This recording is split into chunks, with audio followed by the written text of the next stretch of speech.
틀린 그림도 척척 찾아내는 영우가 준호의 섭섭한 마음은 못 찾아내나 봅니다.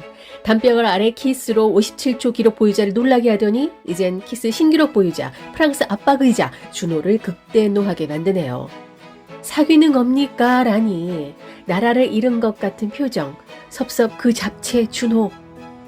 보고 싶어 출근길에 나와 있던 거나 돌고래처럼 자꾸 떠올라 영상통화하는 영호를 보고 감동받은 준호는 유리를 사이에 두고 서로 손을 맞댈 수 있게 해주죠. 가장 어려운 코스, 손잡기 예행 연습을 합니다.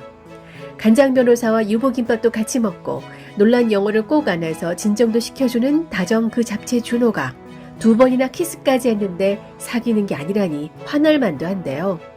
근데 영호는 정말 사귄 적 없다고 생각할 수 있습니다.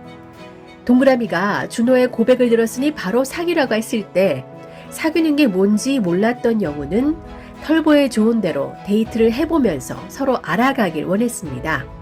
같이 하면 재밌을 것 같은 일들을 꼼꼼히도 적어왔었잖아요. 근데 아직 그 목록들을 해보지 못해서 그런 게 아닐까요? 돌고래 2인 시위나 휴지 줍기는 섭섭 준호 다음에 나올 장면일 것 같아요. 그러니까 예고편의 순서가 바뀐 거죠. 준호는 쑥스럽지만 해달라는 대로 다 해줄 겁니다. 그렇게 보고 싶었던 돌고래 모자 준호를 보게 됩니다. 커뮤니티에 데이트 목록 중 가장 기대되는 목록이 무엇인지 설문조사를 해봤는데요. 8월 4일 오전 2시 결과 2200명 투표에 제주도에서 382 충삼이의 복순이가 압도적으로 1위를 차지했습니다. 분명 이 장면이 나오겠죠. 근데 정말 좋은 소식이 들리더라고요. 실제로 길쭉하니 날씬한 남방 큰 돌고래 비봉이가 수족관에 17년 동안 갇혀있다가 고향 제주 바다로 돌아간다고 하죠. 정말 잘된 일인데요. 잘 적응해서 돌아가면 좋겠습니다. 국내 수족관에는 아직도 다른 종류의 돌고래 21마리가 남아있다고 하는데 우영우의 인기로 높아진 고래에 대한 관심이 계속 이어지면 좋겠네요. 다시 드라마 얘기로 돌아와서 항상 사전적 의미로만 기억하고 있는 영우 입장이 돼보려고 새삼 사귀다의 뜻을 찾아봤는데요. 서로의 얼굴을 익히고 친하게 지내다라고 합니다. 서로의 얼굴은 알고 친하게 지내고 있지만 익히지 못한 부분이 있는 듯해요. 준호의 숨겨진 얼굴이 있지 않을까요? 영우의 출생의 비밀은 밝혀졌지만 우린 준호에 대해 알고 있는 게 너무 없더라고요. 이제 슬슬 준호의 서사가 밝혀져야 하지 않을까 싶네요. 11화는 로또 당첨금을 둘러싼 특유 재산 분할. 그러니까 도박 자금으로 로또를 샀는데 친구들과 구두로 n분의 1을 약속한 걸 지켜야 하느냐 마느냐를 소재로 삼았죠. 사실 전하고자 했던 건 돈에 눈이 어두워 사랑을 기망한 의뢰인의 이야기와 진취적 사랑에 눈이 어두웠던 수연의 이야기였습니다. 좋은 말, 부드러운 태도가 사실은 다 거짓이었다는 것. 그 덕분에 낯설고 어렵지만 순수하게 사랑하는 영우와 준호 커플이 더욱 돋보였죠. 근데 의뢰인이 로또 당첨금 받아가고 바람피다가 사망하는 급전개는 예상 밖이었네요.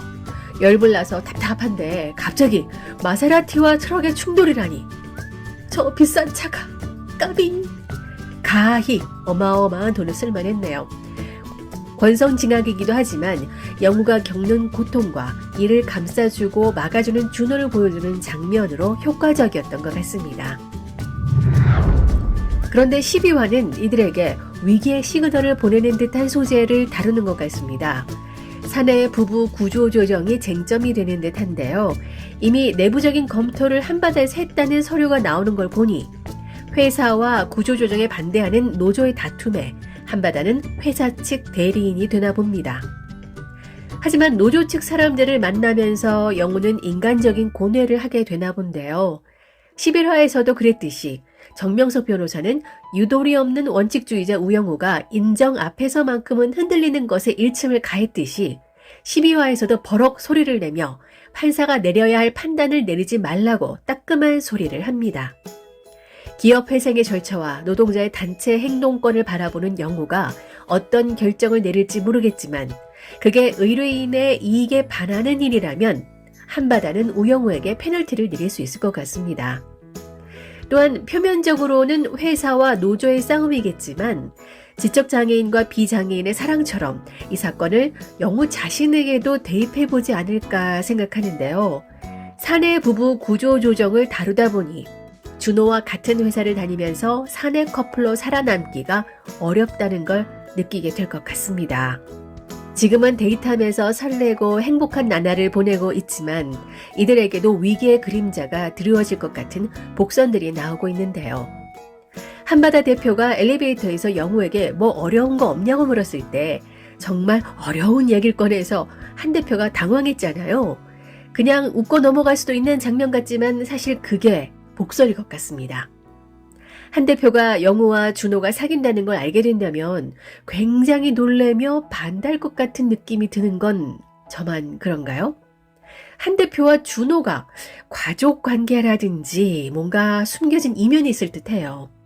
게다가 지금 권모술수 권민우는 태수미의 약점을 잡고 당당하게 태산에서 일하고 싶다고 선언한 상태죠.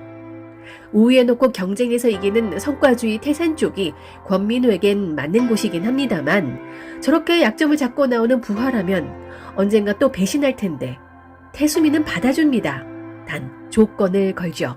영우가 자기 발로 나오든 해고되든 한바다에서 나오게 하라고.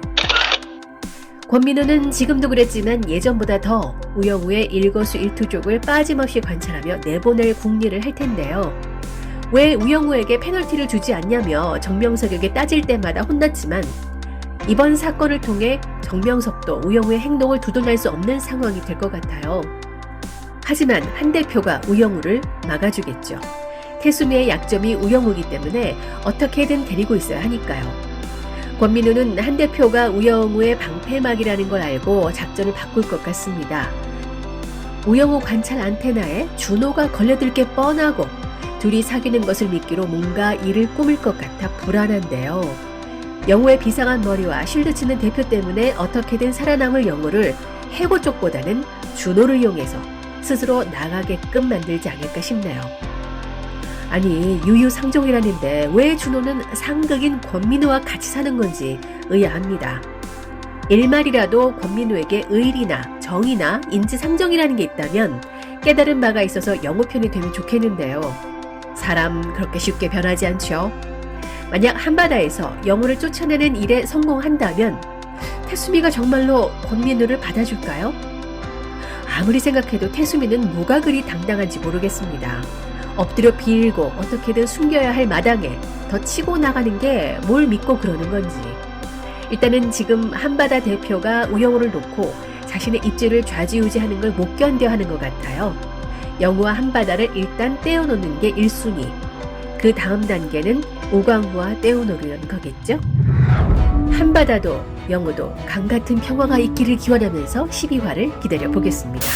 구독과 좋아요는 고래와 같은 큰 사랑입니다.